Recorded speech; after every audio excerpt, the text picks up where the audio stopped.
In this video, we're going to talk about perimeter and area. And those are two things that we can measure when we're dealing with a two-dimensional shape. So our learning goal here, by the end of this lesson, we want to be able to determine the area and perimeter of a variety of 2D or two-dimensional shapes. I'd like to start with some definitions, so let's start with what is perimeter. And the definition I have for perimeter is as follows.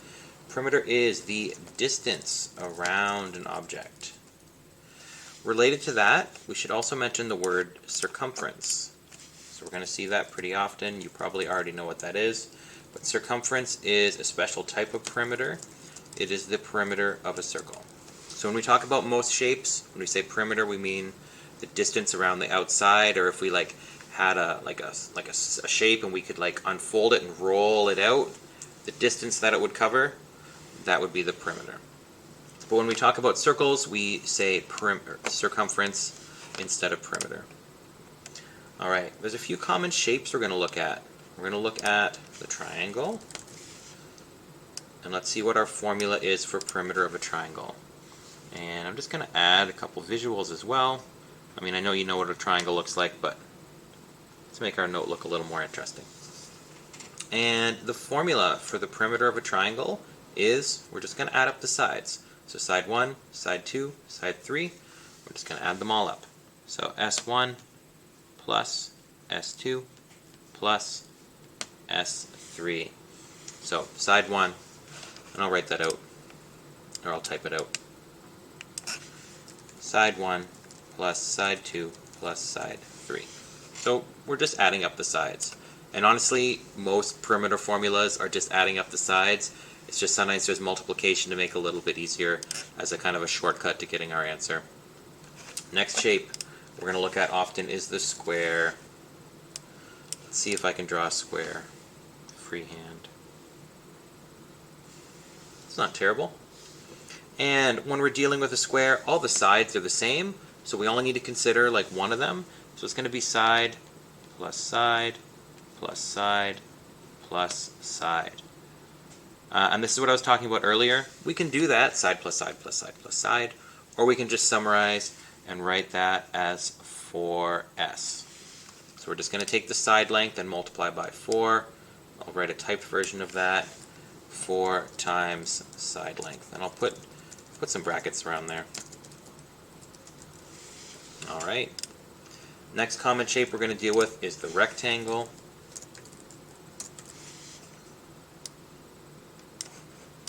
Let's draw a rectangle. And once again, I'm basically just adding up the sides. We have 2 lengths and we have 2 widths. So I can do length plus width, or we just summarize 2L plus 2W. And I use a cursive L in my writing just so you know it's not like a 1. So I'm not saying 21, I'm saying 2L. Let's type that out in a little bit more word format. 2 times the length plus 2 times the width.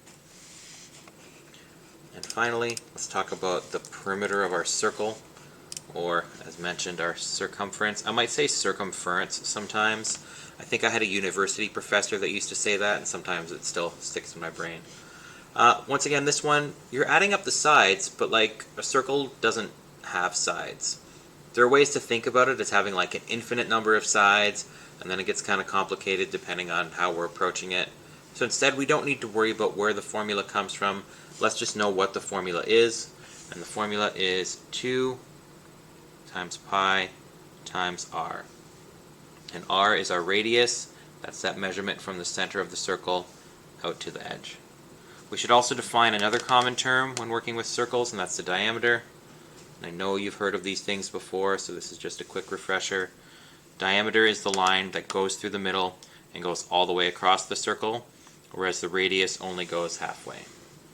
So it's also important to notice that the diameter is equal to 2 times the radius, so this might come in useful later. It's not really a perimeter formula, but it's still part of the information we need to know. And that also means that anytime I have a 2 multiplied by an r, I can write d instead, because 2 times r is equal to d. 2 times the radius is equal to the diameter. So I can also rewrite my circumference formula as 2 times the diameter. Let's type that as well to be really clear. 2 times, I can't type the pi symbol, I'll draw it, times radius. Or just pi times diameter. I do have like a clean version of this formula sheet that I will give to you. For now, I just want to fill it in together and talk about it. But just know, like, you don't have to copy this all down. I will provide these formulas to you as we work. I really don't care about memorization for almost anything in this course. I care more about you knowing how to use the formulas. So I will give you the formula sheet when we're doing these calculations. All you need to do is figure out which formula to use and then correctly apply it. There's a little bit of extra notation I want us to talk about as well for when we're dealing with triangles. So notation just means like the way to write things or the way to provide information in math. And I want to talk about triangles here. We've talked about some of this stuff already in our other lessons. Triangle is going to look like this. Alright, let's talk about what all these little symbols mean. First, I have that little square there. We've seen that before. And that means I'm dealing with a 90-degree or right angle. And just a quick reminder, it's not supposed to be a star, but I can't type the little symbol easily, so I just use star as a placeholder. All these little lines here, so we see this length, this side has a single dash, this side has a double dash, and this side has a triple dash. What that means is that all those lengths are different. If they have the same number of dashes, so if I had a single dash, single dash, single dash, that means they're all the same length, but because they're all different, they're all different lengths. So let's just connect that here. All different lengths. And finally, this symbol right here, hopefully you've seen that before as well. This is a letter from the Greek alphabet. It's called theta. And we use that to represent an unknown angle. Now in this course we don't really talk about angles too much, but it's still good to mention, and if I talk about theta later on, you'll know what I mean. So theta is the measure of how far these two sides have rotated away from each other. Alright, that's perimeter. Let's talk about area.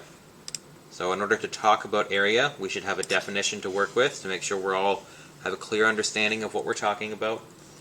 Area is the measure in square units of the surface of a two-dimensional shape. Another way of thinking about it is we're going to have some shape, and let's just say we're measuring in inches. And imagine I took a box that was 1 inch by 1 inch. Those little quotation marks mean inch. So basically the question is, when I say what is the area of this shape, the question is how many of these little boxes of 1 by 1 inch do I need to fill that shape up? And I mean, we could kind of figure that out. So I could, let's see, I've never used this tool before. We could drag them over. 1, 2, 3, 4, 5, 6, 7, 8, 9, 10, 11, not quite, but that's the closest I can get, 12, 13, 14, and 15. Alright, cool. So I can say the area of this is about 15 inches square, but that was kind of a pain to do. And I don't have physical tiles I want to lay down. Like every time I measure, I'm in a classroom right now, if I want to measure the area of the floor or the area of this board behind me, I don't want to have to take a 1 square inch or a 1 square foot and measure every single step. That takes way too long. And even then, what happens at the edge down here where it doesn't fit? So we need a better way of calculating, and that's why we have our area formulas, so we can just measure like the length and the width and calculate quickly. Let's talk about our common shapes and the formulas we're going to use to describe them. First shape, once again, is going to be the triangle. And how are we going to find the area of our triangle? Once again, for the sake of time, I'm not really going to talk about where these formulas come from. I'll just kind of provide you with the formula. This formula is going to be BH over 2. So in other words, that's going to be base times height, and then divide the whole thing by 2. Alright, we're also going to be dealing with squares.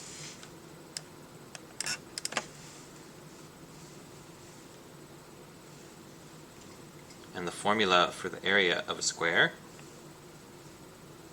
is going to be side times side, or like we've seen with our exponent notation throughout this course, I can just write side squared. So side times side. Next we have the rectangle.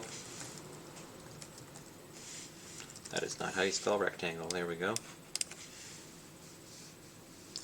And because the sides aren't the same length, we can't just do side times side. We're going to do length times width. It doesn't really matter which one you call the length and which one you call the width. Length times width. And our last common shape we're going to deal with here is once again the circle. And once again, there's some formula involving pi that we're going to use to calculate here. We don't have a lot of time in this course to talk about where pi comes from and what it means, so we're just going to practice using the formula.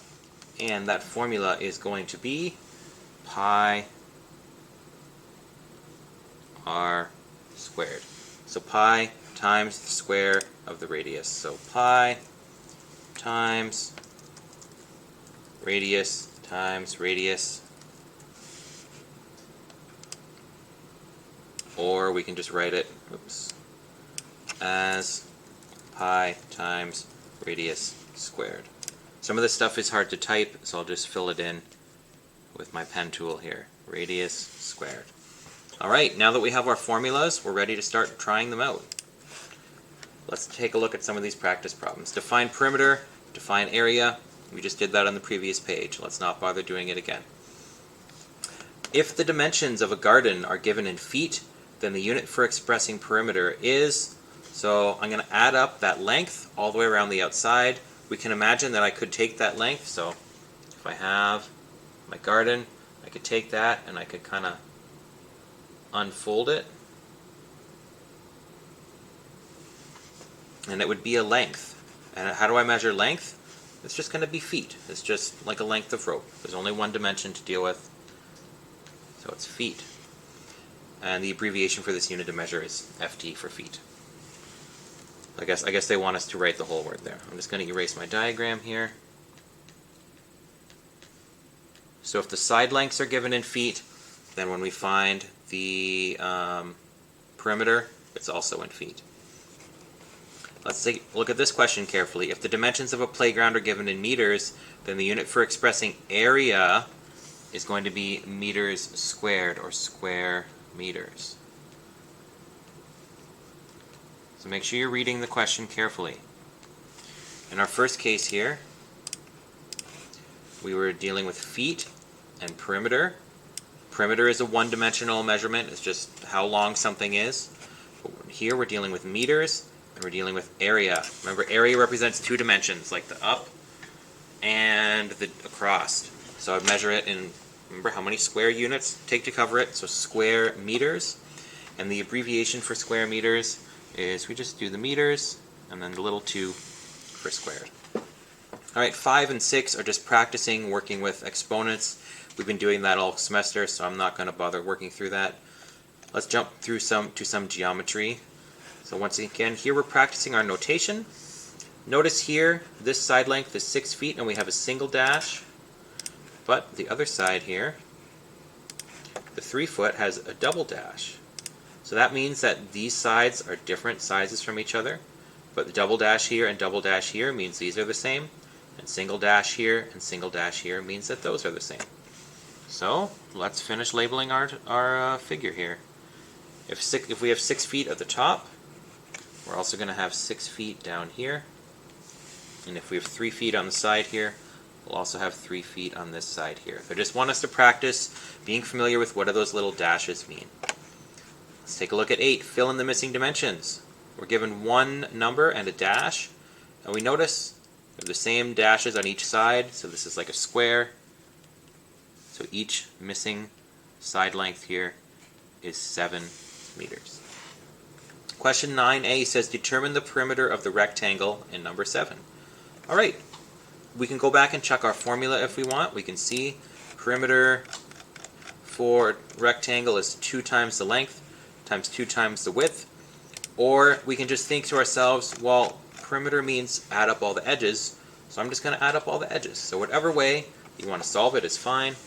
I'm going to do 2 times the length plus 2 times the width. So 2 times, let's call this the length, the 6 feet, plus 2 times the width, which is 3. I'm running out of room to write, so I'm kind of going to jump to my answer here.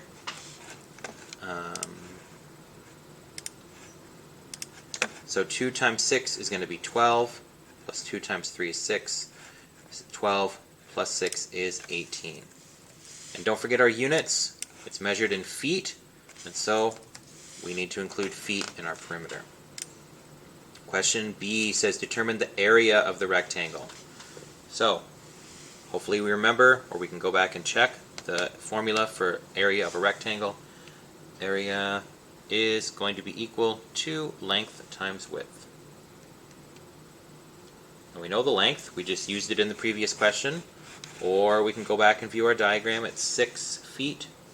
Just put the 6 in there. The width is the other number, that's our 3.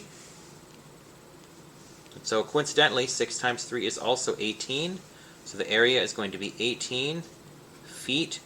But remember, we're measuring a two-dimensional surface now for area, so we have to talk about how many square units would cover it, and in this case we're measuring in square feet. Let's take a look at number 10.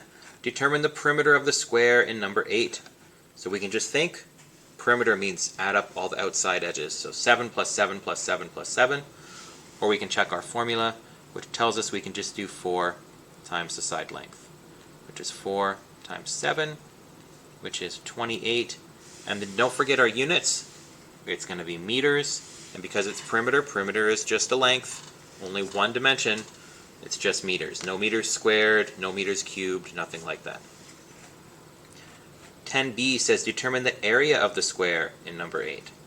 So let's take a look. What was our formula for the area of a square? Area, square, side squared, or side times side. So let's fill that in. Area is going to be side squared. My side length is 7. I got that from looking at my diagram. And 7 times 7 is 49. So my final answer here is 49. And then don't forget the units. It's meters, because everything here is measured in meters. And because it's the area, how many square units fill it? It's going to be squared. Alright, I'm going to stop there. There are several more pages to this, depending on how much time. You don't have to work through all of them, but these are just practice example questions you can work on. There's a couple questions about scale drawing. We didn't work on that exactly, so you can try it or not. There's some questions about application. If we were putting tiles on a floor, how many would we need? We're going to do some work with triangles. Yeah, there's a bunch of stuff here for you to explore. So you don't need to finish everything. I kind of suggest you skip through, take a look at some of the scale diagram questions, see if you can figure it out. We didn't really talk about scale diagrams yet in class, so if you want to skip that and move along, that's fine. There's some questions here about working with triangles. Let's give a few of those a try. There's a question here about estimating circular area. You can try that. Calculating circular area. This might be helpful to work through a few of these. And then some extra word problems and diagram stuff at the end as well. So I don't expect you to work through all these questions. Just try a few.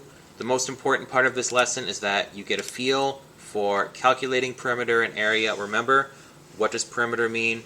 What does area mean? Make sure you understand how to use these formulas and what they mean. You don't have to memorize them. Just be aware of them and know how to use them when you see them. And we'll do some other practice as we go, practicing calculating perimeter and area of different shapes.